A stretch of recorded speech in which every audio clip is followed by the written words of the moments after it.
Hello, we are live. This is episode 2, and today's guests, I'm quite excited for them to come on the show. I've heard a lot about them. One is one of my good friends, but before we get started, if you're on YouTube, please subscribe. So it means you can get notifications when we are live. And a thumbs up helps the videos go further. Also, I've put a link to my PayPal account for anyone who wants to buy one of the comedians a drink or a cup of coffee. We're not asking a lot because we know no one's got any money, but a quid would help some of us get a cuppa or a pint. So, yeah.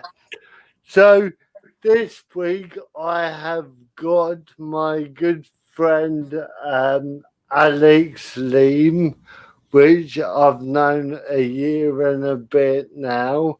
And also, we've got a lovely lady called Liz Bentley. I've never met her before. I've heard a lot of good things about her in the comedy world and on other big platforms. So, yeah, let's meet them if I can find out which one it is. Is it that one? No, it's that one. Yeah, it's all right. My camera is in the middle of the TV, so I can't see you very well, Lizzie.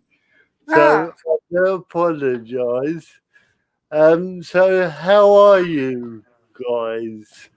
Well, good. I think I think both myself and Liz were having a slight tech stress that neither of us could get in before this. I think. Well, I'm certainly feeling the adrenaline. Right. If I was going to make it on time, just because I'm there thinking, oh, what was my Facebook password? Let me in. Like a Mission Impossible. Yeah. How are you, Lizzie? Did you Shit. Yeah. Absolutely fucking shit, to be perfectly honest with you. But I'm glad to be here because it takes, this is really weird because I couldn't get it on the like Alex, I couldn't get it on my big screen. So I had my big screen down, all kind of sorted, all downstairs, all ready with some, some just in case I needed some things around me. Of which one? Oh, I've got some water. And then of course that all effed up, and now I've got this tiny phone but it wasn't battered up. Right. So I'm now sort of balancing it there to do so. Yeah, but that's not why life's shit. I mean, that's just the basics of the last sort of 5 minutes. Right. But it's very nice to meet you, Benny, because I watched your last show, which was brilliant. Yeah, it was really good. nice to meet you, Alex, as well, because I've Likewise. never met you before either. Yes. Did Tesco's come? Oh. Or are we still waiting No, for Tesco? Tesco were absolutely amazingly on time. Right. They never find where I live, so they always ring me up from a church, and then I have to sort of like explain to them, or end up going out and waving at them because they're always anyway. But he arrived on time. I didn't have anyone to take a photograph of me with him, so I just took a photograph of him with the rather nice strawberries on the Tesco van. But I did show him all his other mates, because they're always a bit cagey about what the photo's for. So I have to go onto Disability Arts online, and then they see all their mates, and then they all went. We will get to that in due course, but before we start with that, let's go around the room and find out, I like to call your superpower, hence disability, but I like to call it superpower because it is. I mean, I shake. If I was a superhero, I could shake so fast, I probably could put out several fires. Maybe. I don't know. What about you, Alex? Well, I mean, mine is cyclothymia, so it's like the milder end of bipolar disorder. Right. So I think I would be like one of the lesser Avengers. Right. So like not really that impressive, but just snuck in there. Yeah, but you're good at tech, so true. I'll be the guy in the van wearing the headset. Yes. Yeah. Yes. Okay, I could do that. Let's bring the microphone in at this point. There we go. Wow. There we go. I'm in the van. Yeah. Don't go through the door, Benny. Don't stay there. Stay. Yeah, there we go. Sold. Yeah.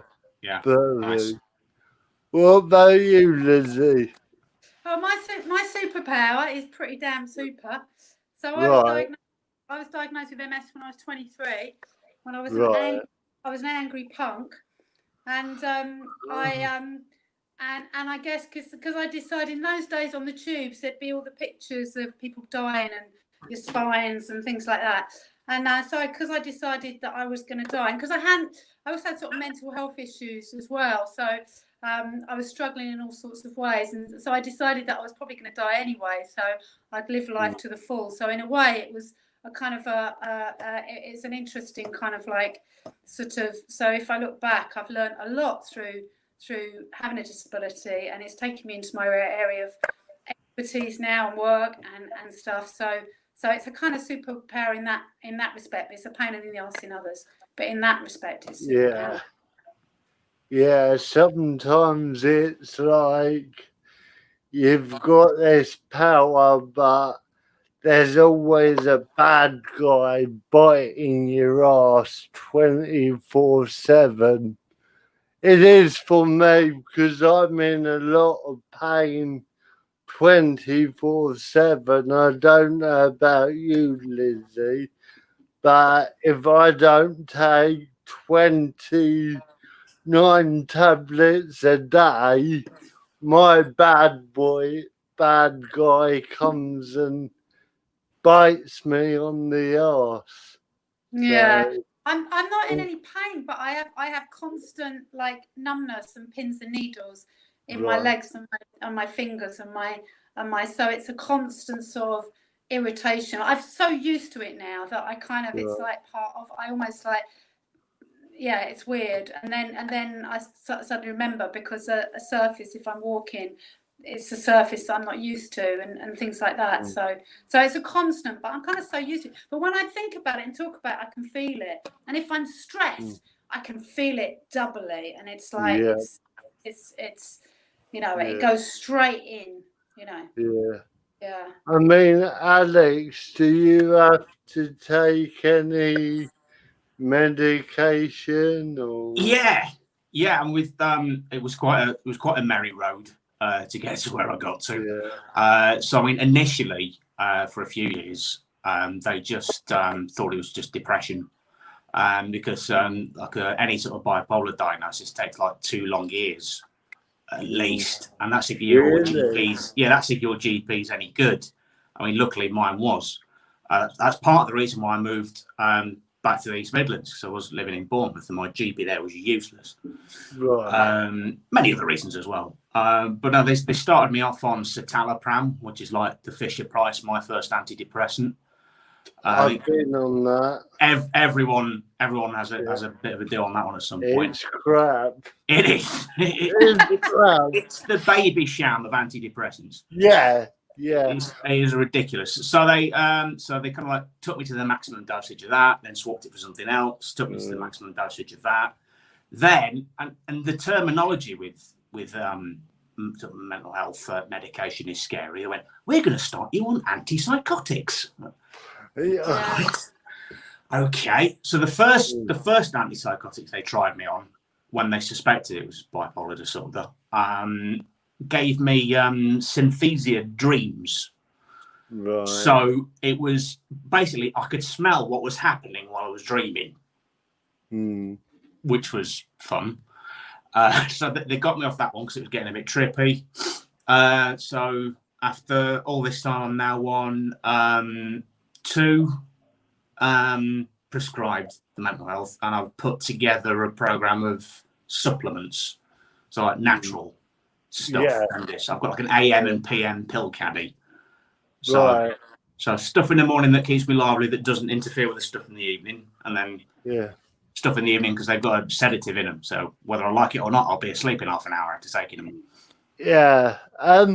Saying that, I've sorry, Lizzie. Saying that, with me, I use a green shake. Have you ever tried one of them? It's kale, cabbage, brilliant, broccoli, apples, bananas, blueberries, and it just gives me that kick up the arse through the day, which it hasn't worked today. So no.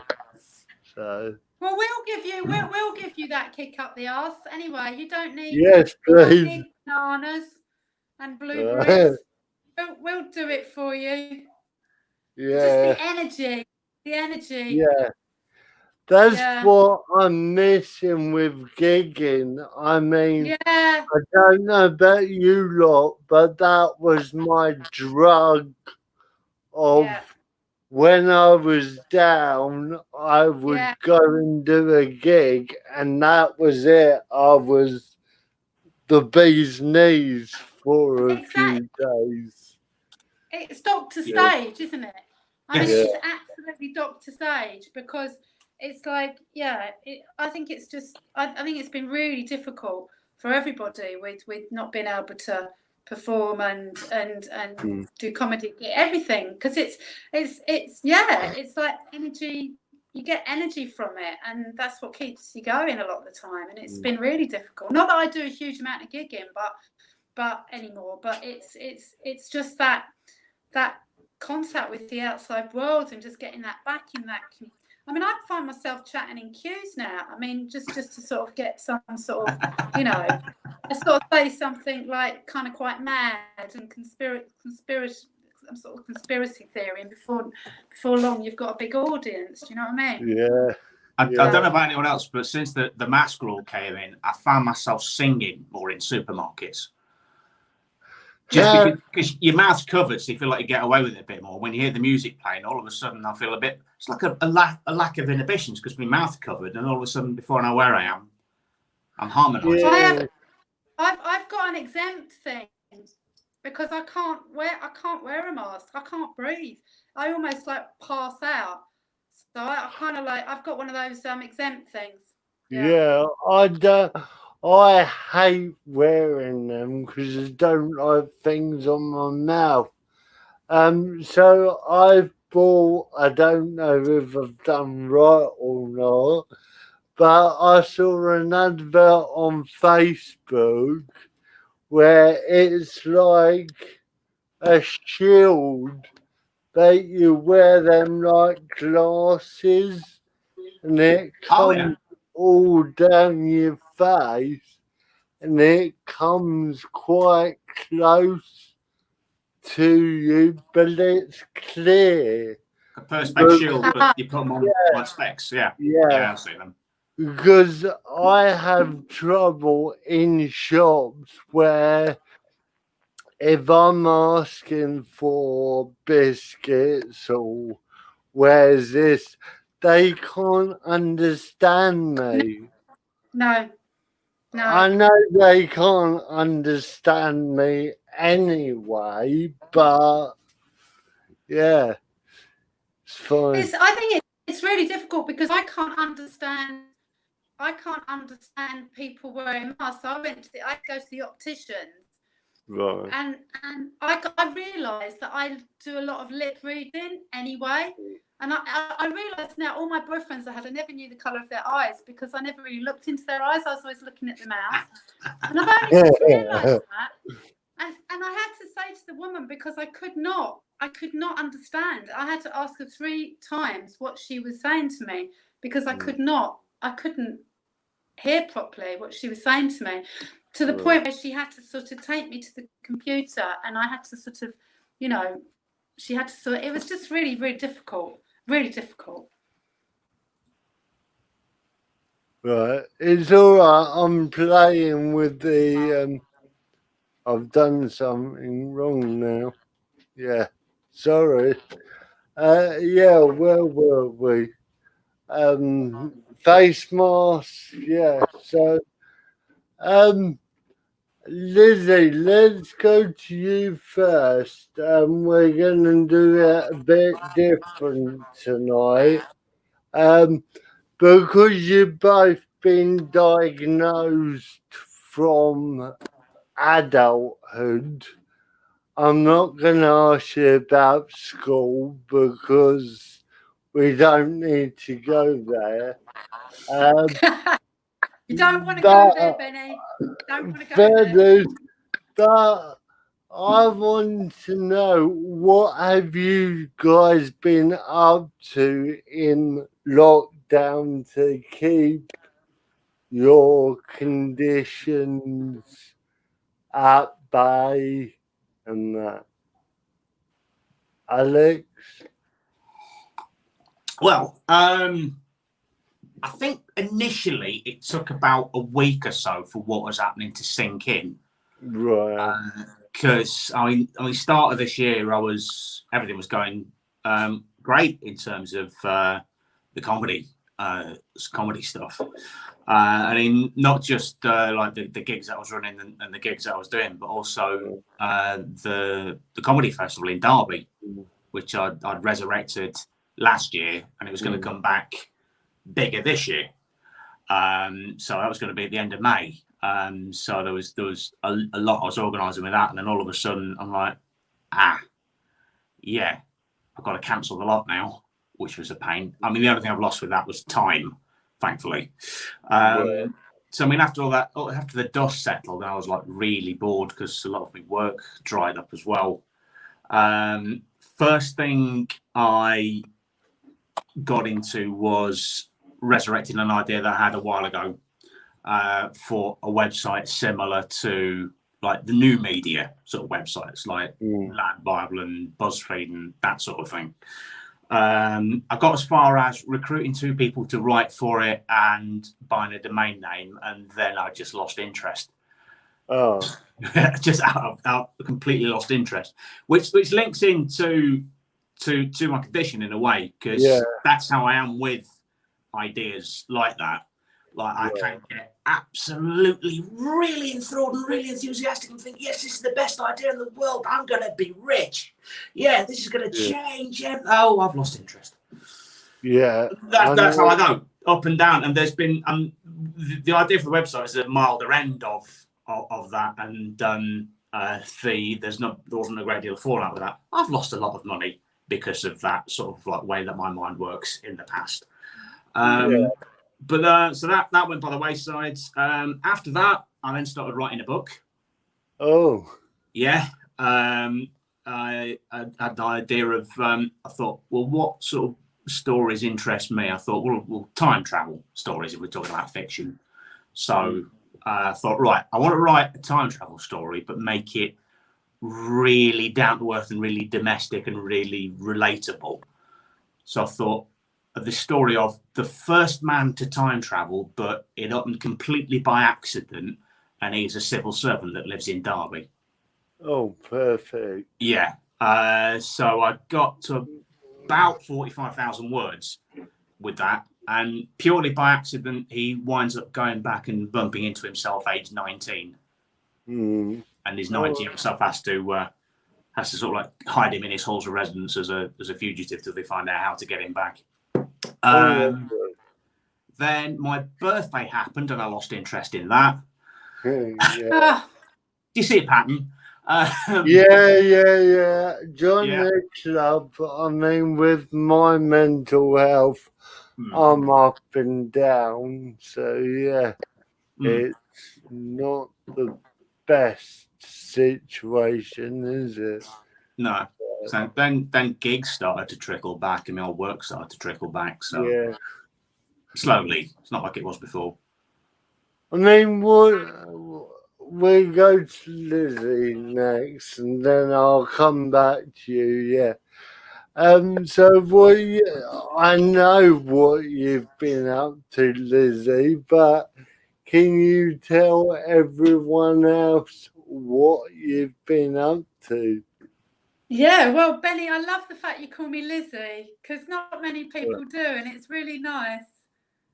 Well, I did the poster wrong, I think. I put your real name on, and then I thought, oh no, her Facebook's Lizzie, so I'm I better change it. Yeah, it's the Facebook's Liz, but not many people call me Lizzie, but I really like it, especially as you're Benny. And one of my best friends actually calls me Benny because I'm Bentley, and because she says I remind her of a female version of Benny Hill, because when I was young I used to run around chasing men all the time, sort of thing. And so she calls me Benny. So I like being called Lizzie by Benny. It's great. Anyway, your question was, what have I been doing? Well, I'm interested to know what you know, but because I probably can't remember what I've been doing. But I can remind you. You've been doing Tesco's. Is that a reminder? I write my blog. I've been. So tell us a bit about that.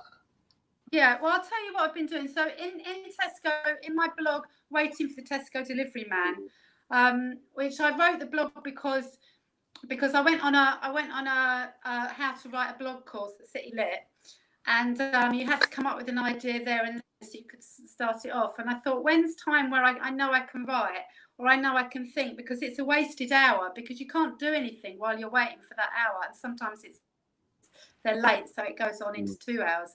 But it's like, so what can I do? And I thought, I'll just write whatever I'm thinking about. So, and then of course, you've got to have a photo. If you're writing a blog, you've got to have a photo. So I thought, well, actually, if I have a photograph with the Tesco Delivery Man, then I've got a photograph, someone different every time. So I do that every 2 weeks on a Tuesday. It normally comes out. And then I tell people what I've been doing. And in lockdown, for me as a psychotherapist, actually, it's been really busy because I've had to sort of put everything online. And obviously people are I do mainly long-term psychotherapy. So it's been actually really, really, really difficult and stressful. I also do a little bit, not a little bit, but I work as an external consultant, a supervisor at Lewisham College. And support their student services. And you can imagine what it's been like. And Lewisham is Lewisham. And it's been actually really quite traumatic. So I've been really busy being traumatized and and what's been keeping me well has been the weather, because for me, vitamin D, I've proven with MS over the years, and there is a lot of evidence about this, that vitamin D. So I've got a little patio I call it my Peckham patio. And as soon as the sun's out and I've got time, I've got one of those sort of like B&Q layout chairs. And I literally lay there, and you can see I'm brown. I'm always brown because I'm just out there getting as much vitamin D as I can. And it's actually been really, really hard. I've also finished my book, Alex. Well, I've finished a different draft of a book. So I'm going to start sending that out very, very soon. So I'm quite excited about that. And yes, I've done quite a bit of writing, quite a bit of insomnia, lots of insomnia, lots of sort of very down, and then sort of a little bit manic about sort of lots of drinking gin. Lovely. And, lots of drinking gin and neighbours. I mean, I've been spending lots of time with neighbours, which has been really nice. So I've got to know neighbours in a different way, which has been nice as well. Yoga. So yeah, a lot. Yeah. Right. Let's go back to, because my mind's everywhere today. So I'm sorry I didn't give you, Alex, enough time to. I want to know a bit more about this time traveling. And did you ask our good friend for some advice, because she works for the government, doesn't she? Elizabeth. No. You should have asked her. That is a point. That is a good point. Yes. I picked what I thought was the most mundane, run-of-the-mill sounding job, because I wanted the main character to be as ordinary and as unremarkable as possible. So his job title is procurement manager. Oh, right. I thought if that was no offense to any procurement managers in the world, I'm a very vital job, but it's not one that makes you go, "Oh, really? You're a procurement manager? That sounds exciting." So that was his job title, and he's sort of obsessed with the fact that he peaked when he was in his late teens, and life was never really that good since. Yeah, and then purely by chance, when lightning strikes, I'm sure we can sort of a picture out of this, but there's a metal sculpture in the centre of Derby, which is several interlocking chrome rings, and they're about 12 feet tall. And every time I passed that, I thought, that looks like a Stargate. So in the back of my mind, I thought, if you ever write anything sort of time travel-y, that's the thing. That's the thing. Yeah. So I've written it in the book and even given it its nickname, which the locals call it, Derby's Cock Ring. Oh, yeah. If you don't know, Lizzie, Derby is very lovely and weird and wonderful little... Is it a little city or a big city? Little city. It was a town till 1977. Right. And it's got 2 balls. Is it 2 balls or 3 balls? I can't remember. I know there's 2. One at the stadium and one in the town centre. Anyway, I'm going off track. This is news to me. This is So good for your book, though, Alex. Yeah, this is the next chapter. I shall have to. I have a photo. So I'm on a selfie stick, so I can give you the photo. That, if you can see that, that's the ring sculpture.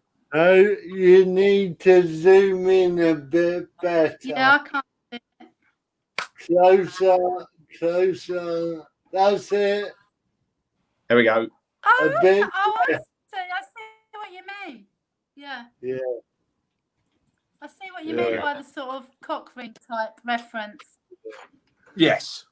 Yeah, well, I thought it looks a bit science fiction-y, so I thought, well, if ever there was that's just dying out for a plot of some description. What about your book, Lily? Let's go on to books. What is your book then? I've got two books that are sort of knocking about that sort of waiting to be published. But the book that I've been working on during the last sort of 5 months is a book I've been working on for like 4 years, and it started off as a blog called From Essex to London in 101 Boyfriends, and it's like a sort of a memoir sort of my life, and then I started to be clever with it, and I went on an Arvon course, and I got lots of sort of help and that, and I turned it into this amazing, this sort of piece that I entitled Jigsaw, which is the same book, but it's sort of starting at number 89 and then feeding them all in as a sort of psychoanalytical journey. When she goes into therapy, I go into therapy age 27 or something, which is number 90. But then I was thinking, do you know what? I just prefer it, the original one, in just chronological order. And so I've actually used all that I've learned from the course, and I've gone back to the original From Essex to London in 101 Boyfriends. And I spent 4 days, 8 hours a day, actually getting it to where it is now. And I've got one last edit before I'm going to send it out.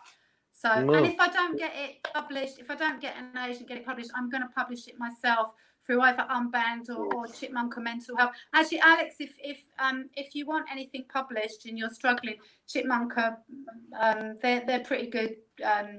Jason, I think his name is. He's always looking for books for for people, mental health and stuff. So it's always good. Yeah. I'm sure your character is going to have mental health, bound to. It's going to come into it. No, I mean, I deliberately gave him exact same condition that I've got on same medication, just because I thought, right, well, thinking back, so like when I was 19, how does life differ to how life is now? And the main thing is the amount of hours I've spent in the chemist waiting for my repeat prescription. That's the main factor of age, and the amount of times I've been sat there and that bloody Viagra advert comes on, which I feel has been taunting me. It's got a few bars have come up and see me and make me smile and my eyes roll. It's like it plays every time I go in there. It's like, for God's sake. Just the first chapter when you sort of introduce him, the main character, when he was 19, just at uni having an amazing time, and he goes into his student bar and they say the usual, and then flick forward to like 20 years later, he's age 39, going into his chemist and they say usual. Yeah, because that actually did happen to me. My chemist clicked to her eye and went, "Hello, Leam, the usual." I always wanted the usual, but I wanted it to be at a coffee shop or a pub, not a bloody chemist. See, my chemist doesn't do that. They just give me a big brown paper bag of tablets and go, "You're still alive then." That's it. Oh. No, it's a joke with me and her because of the coronavirus. Now and again, I won't go in for 5 weeks, and she gets worried, and then she goes, "A phone call would be nice." And I'm like, "Okay." Oh. Sounds like you pulled, actually, Barney. Yeah. Sounds like pulled, yeah, totally. No, I'm all right on my own. like me good old Nan says, I'm allergic to relationships. Or are they allergic to me? I can't remember. So, no, I'm safer at home on my own. I can do what I like when I like. I can argue with myself. And yeah, so cool. I've had some classic arguments with myself over the years. I know. Tell me about it. So yeah, where were we? Well, I'm Mrs. Relationship person, being a psychotherapist. So I just have to go through 100 to find the man of my dreams. And number 101 is my husband. Lovely. Nice. Yeah. I just can't understand these dating apps. I mean, my mates go, I've got a date tonight, and I'm like, how do you do it? You say hi, you get the conversation working, you go through all the questions. What are you into? What's your hobby? Blah, blah, blah. And then it's like, oh, now what? So, yeah, that's where I go wrong. My experience of Tinder is that even if they say hello, that's practically pick an engagement ring level. Because normally not a word is spoken, even if you do match. Like, and then when you go, hey, suddenly they disappear. So even if you just start the conversation, or maybe this is just me. I don't know. I haven't worked it out. I mean, Lizzie, have you got any advice for us? Yeah, cool. Yeah, cool. I could spend all night giving you advice. I mean, we've got a subject. I did do dating. Yeah, I did do dating. I mean, in my day, when I would sort of like run out of sort of men in the vicinity, I went on. It was the Time Out. This is before mobile phones, you know. So I went on the Time Out Lonely Hearts, and I went on the Guardian Soulmates. So I do have experience of dating, but it wasn't online. It was at the back of the Time Out and at the back in the little sort of Guardian guide thing. And it was quite expensive because it was like, they were 090 numbers that you'd have to ring. And it was like something like 35p a minute. And you'd have to get in a hell of a lot because they'd have to ring you back at, 35p a minute or whatever, because you'd have to do a bit of that before you give them your real number, and then you start talking, and then you meet. So it's a kind of similar but slightly different, because you don't get to see them. You don't even get a phony photo. You've got no idea what they're going to look like. You've just got to kind of go with the voice. And I remember one that I remember meeting at the Anchor down at Bankside, and he was really, really late.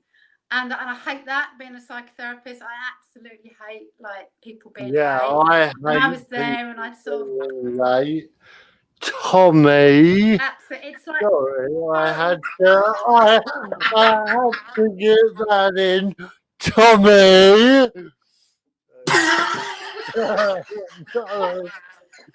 Private joke. What? One day, I car share with him, and Tommy is watching now. When I say I will be there at 4 o'clock, I expect him to come out the house and get in the car. No. Yeah. You have to knock on. Tommy, you ready? Yep. I'm just eating a fry up. I'll be 10 minutes. Oh no. Yeah, okay. And then it's, have I got time to go for the loo? Yes. And then so now when we go to a gig, I like to get there an hour early. So yeah, me too. sure I pick him up half an hour earlier than what I planned to do. So, yeah.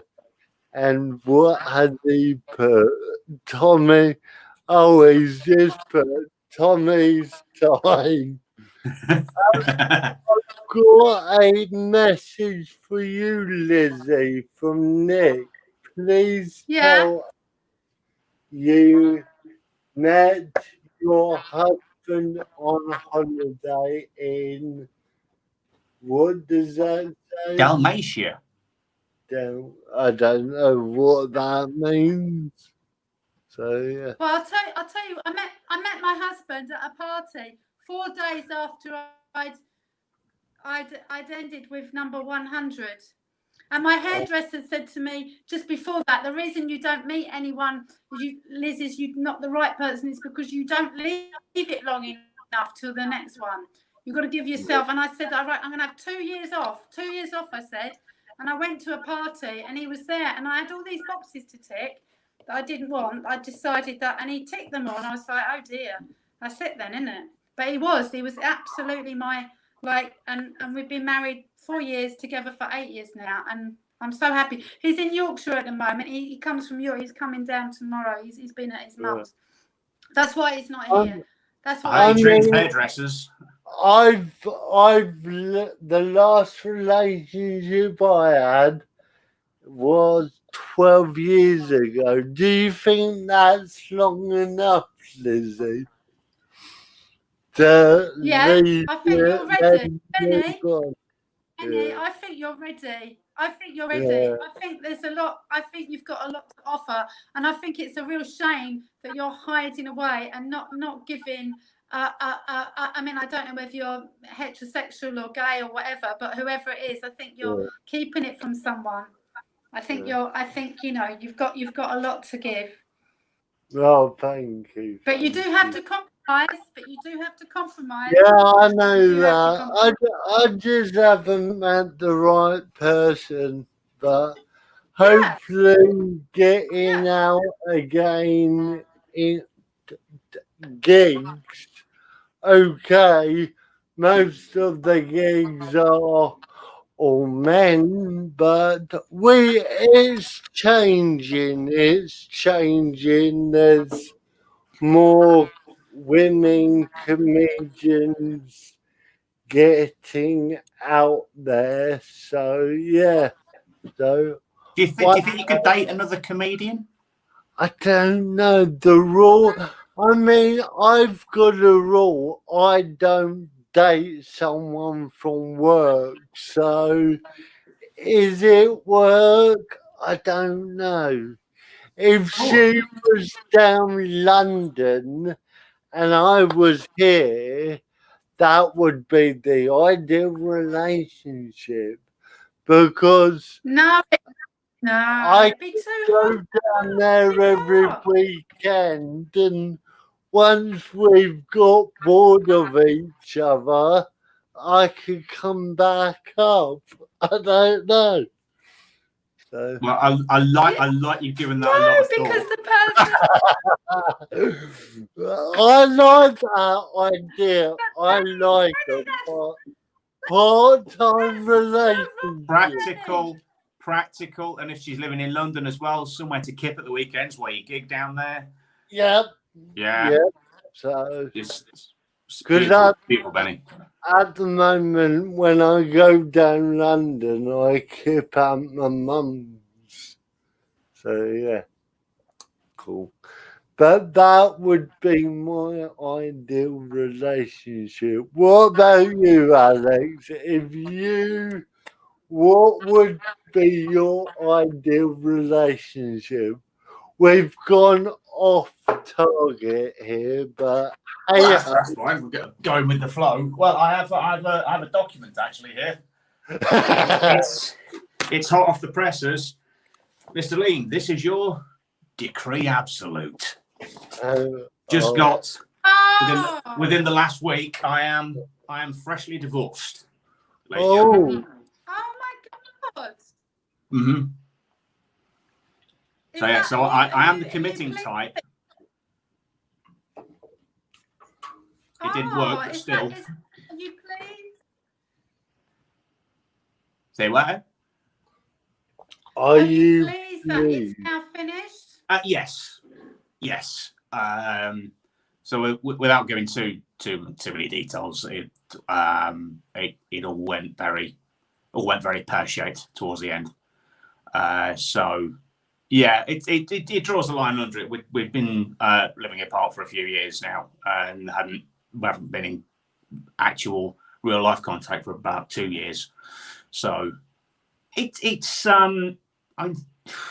one of those things. It draws a line under something. It's better that it's dealt with. Yeah, in the long run.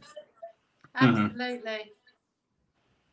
I Benny, think Lizzie is giving us a free session here, aren't you? I say for a second, I thought, is this a chat show or have you staged an intervention here for me? Free therapy. It was meant to be a chat show, but we've just gone. Welcome to the first one of my therapy sessions broadcast on Facebook Live. Session live. The very first live therapy session. Yes. So if you can make me cry before the hour's up, the ratings will go through the roof. Benny, can I just pick up something you said about your fit relationship? You said that it would when you get bored of her. Well, when you find the perfect one, you won't be getting bored of her. That's the thing. I didn't mean it that way. I meant when we both get bored of each other. So yeah, I didn't mean but that. You've not met the right one. Yeah, that's true. That's true. But hey, I think we should pick another subject. I want to know, Lily, about your comedy because am I right saying it's you do it about orgasms? Hello? Who's that to? Alex or me? Oh, Lizzie. Sorry, Lizzie. Sorry. You put on your bio. I can't read, so I do apologise. Yeah, you put your comedy is dark, witty, and something about orgasmic. No? No, I didn't read write that wrong. I do apologise. So forget I've said that.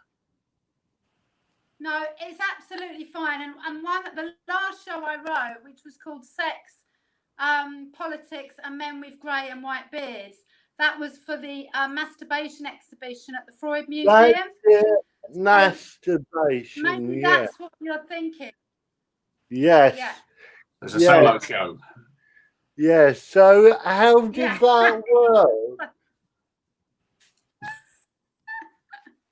Well, it was a solo show. So they were doing. So the exhibition was called. So the exhibition was called Solitary Pleasures. Right.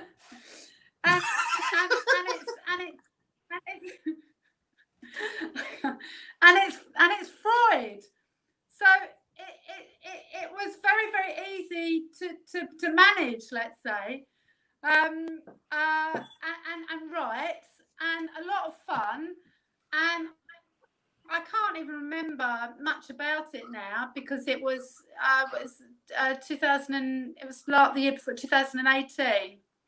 Right. But I'd done a show at the Freud Museum before, and they thought they'd have me back for this exhibition because they thought I'd be able to sort of do something, you know, pretty along the lines of the theme. So I did, yeah. It was fun. I saw masturbation, and I'm like, oh, yeah. I want to know a bit more. That's all. Me and my mind, I'm just, yeah. You've what both. Do you want to know? No, forget it.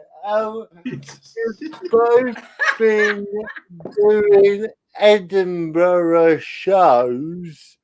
I've never been. So what is that like? Alex, we'll go with you first.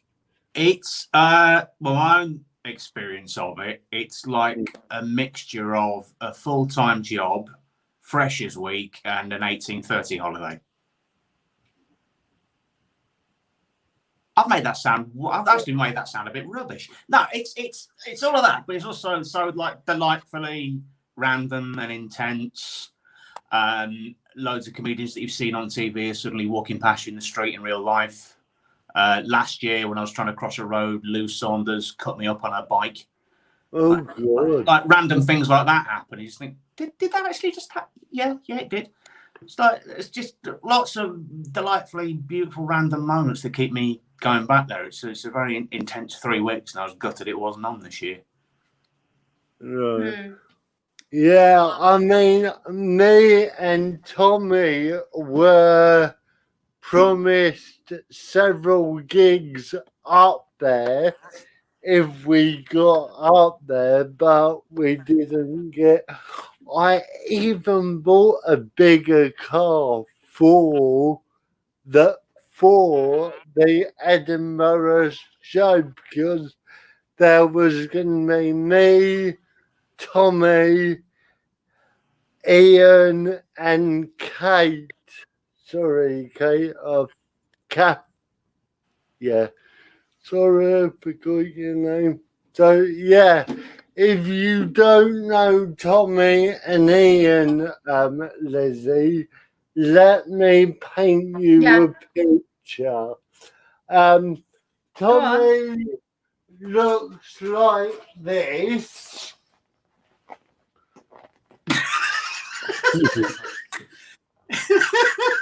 Oh, Tommy looks like that. Oh my God. He's a punk. Lovely. I do like a punk. So, I thought he was there for a second. You've made that. Oh, yeah. It's good likeness. Oh, hang on. We've got Anthony now. Anthony. Because he's got no hair. Sorry. Yeah. You're an artist, Danny. You're an artist. There's Ian. How can I describe Ian? He's a lovely bloke, but he's straight faces up. Yeah. He's a drug counsellor, and that he's got short hair, and he looks like if we got pulled up by the police would wonder if I've been kidnapped by rough people. Yeah. I've got something on my desk which has a similar expression to Ian. Go on, show me. Yes. Go yeah. That looks like Ian. No, they're lovely guys. So if you do come up to Nottingham, Lizzie, to gig, Tommy has a few gigs he promotes. So yeah, he might be worth looking up in the future. This is the Because punk. yeah, the punk. Because are you coming out? Are you gigging now, Lizzie, or are you a bit? Yeah. I'm doing little bits and bobs when I want to, when it's sort of when it's a nice thing to do. Like if I'm invited somewhere and it ticks the right box for things. Yeah. But I'm not sort of like I used to be, if that makes sense. I mean, going back to Edinburgh Festi, it's like, I mean, huge amount of energy, you need for it. Well, certainly I did. I mean, it was absolutely amazing. And the last show that I did was in a swimming pool in the hotel in the Grass Market, and I did Liz Bentley on Sea solo show where I was going underwater and doing weird stuff, and people said if you're on magic mushrooms, they understood it. And then there was then I did Edinburgh on Sea, and that involved Edinburgh on Sea was curating like a night in the pool, like for so we had about 3 different comedians, stand-up poetry, and musicians and all sorts of people over the whole month. And so I had the whole pool to myself because it only opened in the evening because the hotel guests didn't come in the evening. And it was absolutely, utterly mental, because when the comedians came, they kind of thought they were just going to come to do a little bit of a slot by the side of the pool. But what they didn't realise was you can't do that in a swimming pool. You've got the swimming pool is like, that is it. Do you know what I mean? You've got to use the pool. You've got to. So like we had, I mean, Paul Foot was just amazing, because what I didn't know that Paul Foot is the most amazing swimmer.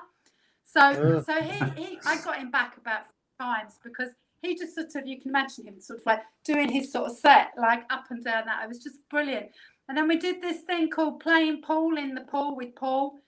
And we had those sort of like those float things, and we used them to sort of play pool. And we all had a synchronized swimming team, and we had all hats in red and yellow, and the back was like, pardon? Do you mean them? Not like that. The sort of the long. No, I mean the long sort of like tubey ones that we used to play pool with. And then they had like a steam room outside in the gym, and we used to all get totally bladdered in the pool and like go in the steam. I mean, oh my God. It sounds awesome. Totally. It does. I want to have a good go. Fun. So how would you, did you have a mic on, or did you just shout your set out? No. Yeah, well, it was, the audience all sat round the edges, and I was kind of in the pool a lot of the time. But we did have a sort of PA thing, because I remember I did a voiceover when I was underwater. I did sort of this most crazy rebirth of like being a fetus in a but underwater, and it was just, I had my son's like dolphin duvet that I came in, and no one realised that I had this underwater breathing app. I went to learn to do underwater. I can't believe what I went through for that show. But yeah, so the acoustics were totally shit, and it was like, but it was crazy time, and no one's done it since. No one did it before, I don't think. So it's totally unique in it. I'd be game for it if you're doing it again. Definitely. Can I just butt in?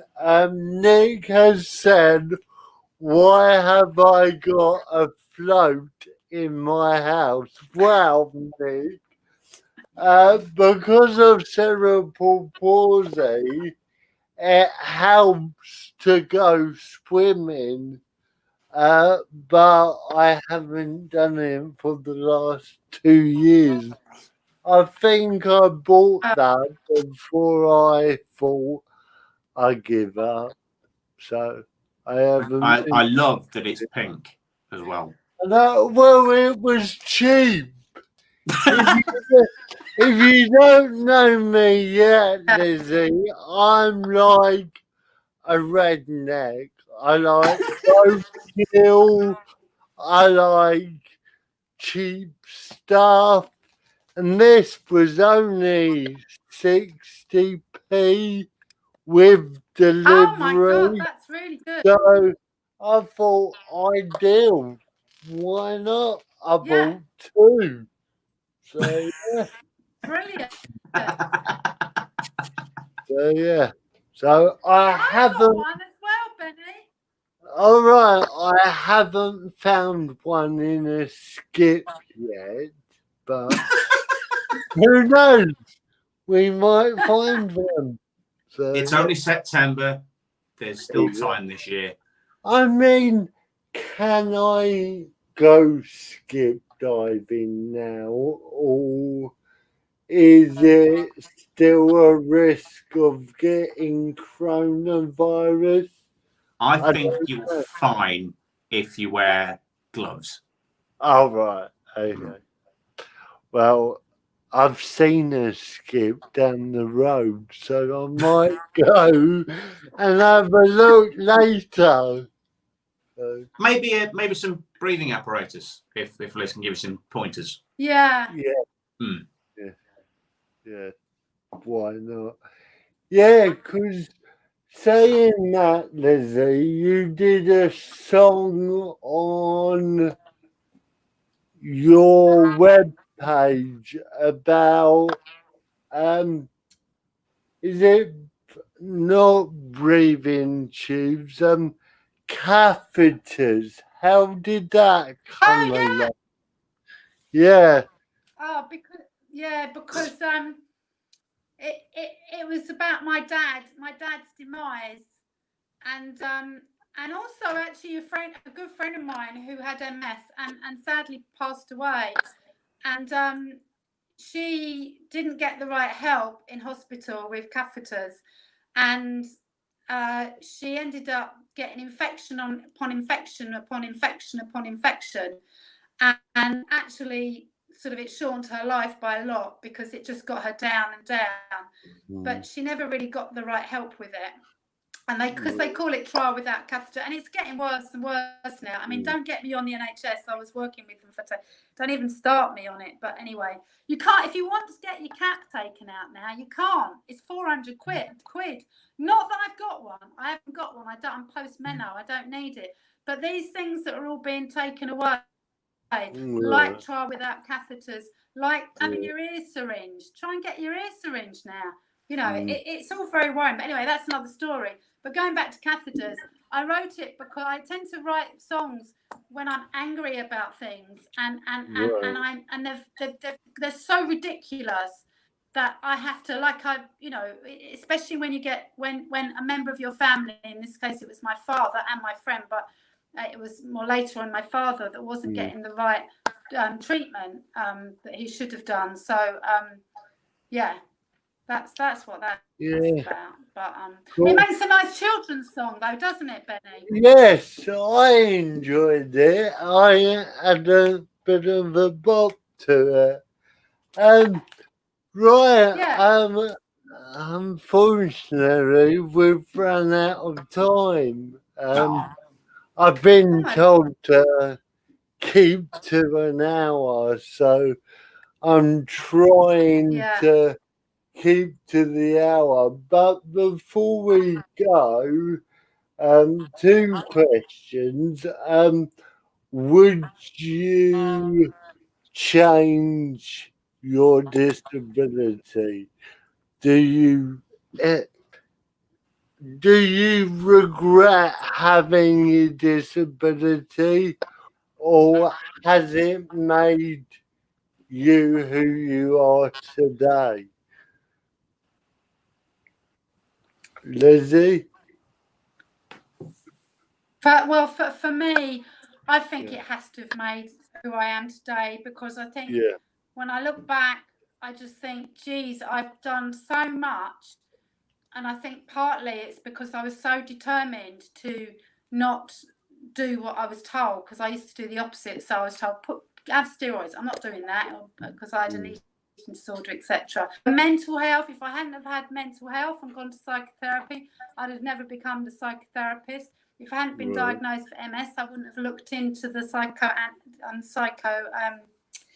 somatics regarding MS and those links.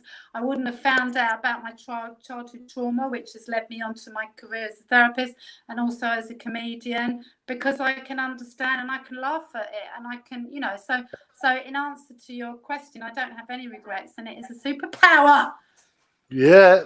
But shit at the same time, especially when you're waiting at a bank and you're about to fall off and you can't stand.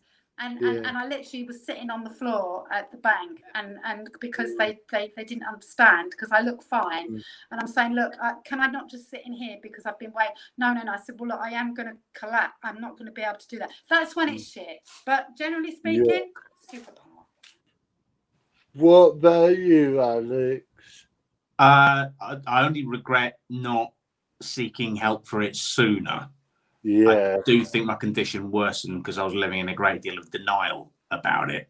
Because thinking back, I've been aware of that side of myself since being in my early teens.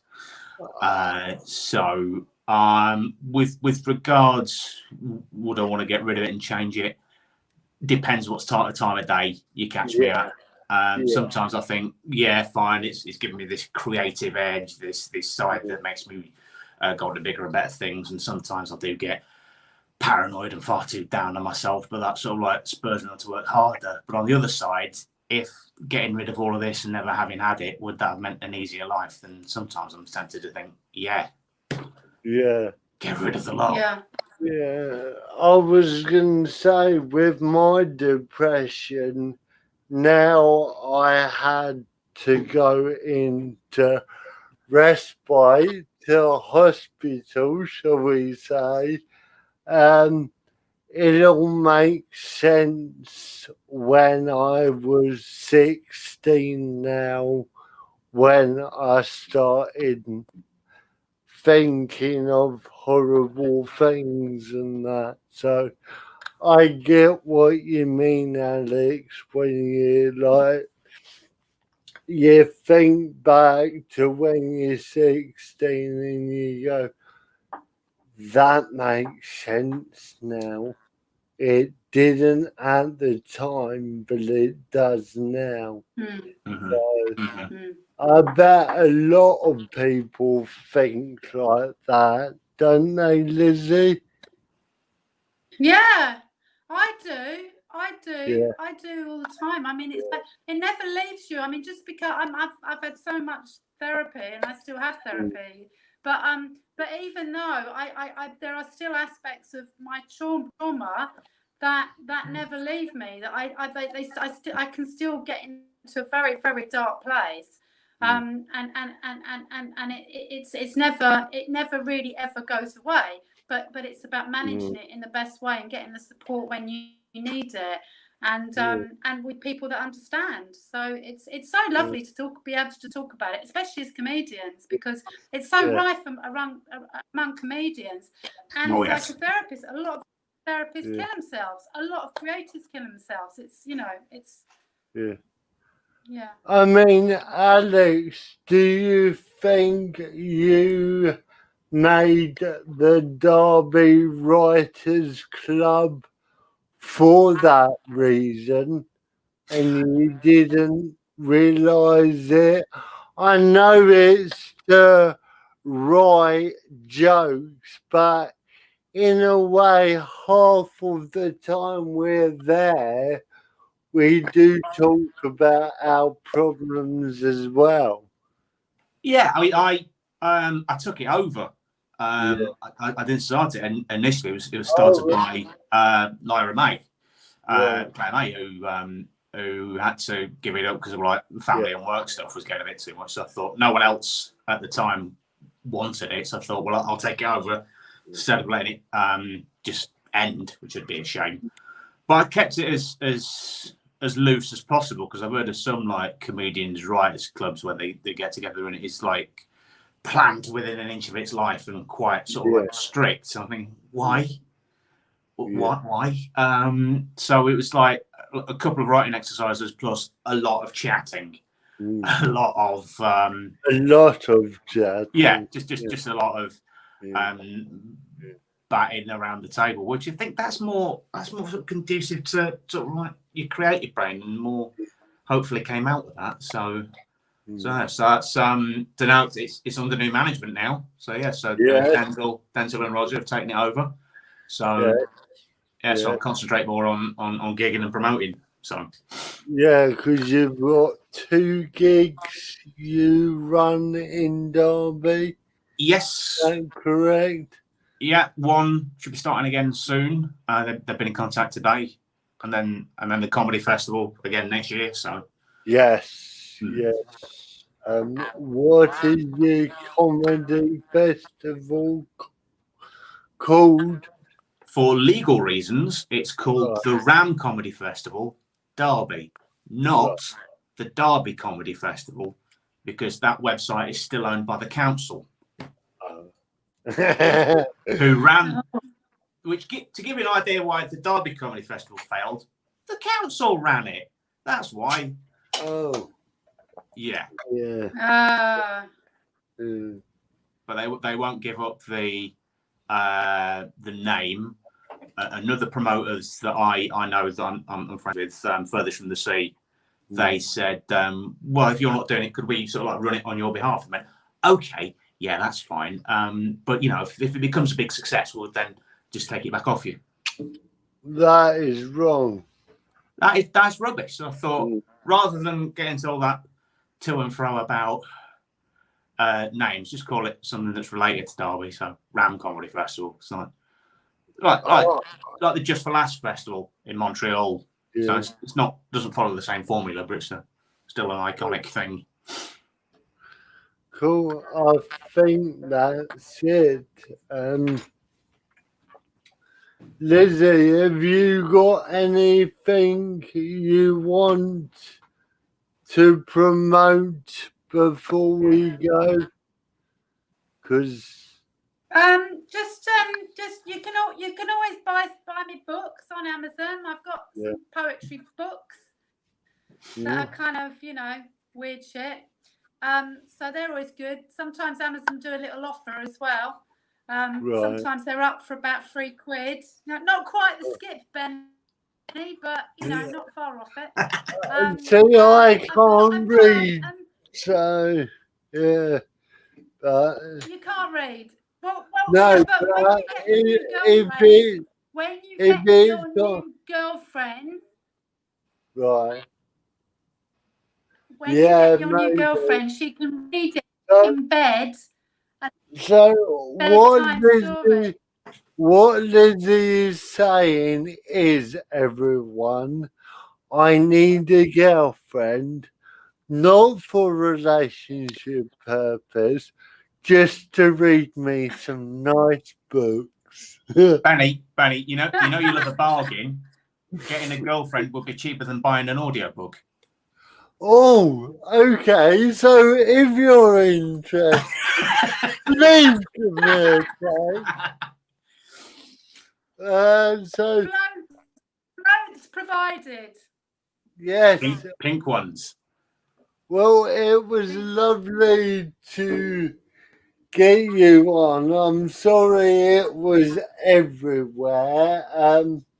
I am in speaking to a lady who might co-host this with me, because I think it would be better off if there was 2 of you. Just if I'm running away, she could pull me back, hopefully. So the next one will be with a co-host. We're not too sure if we should just interview one comedian or two. I don't know. I'm still finding my feet on things. So yes.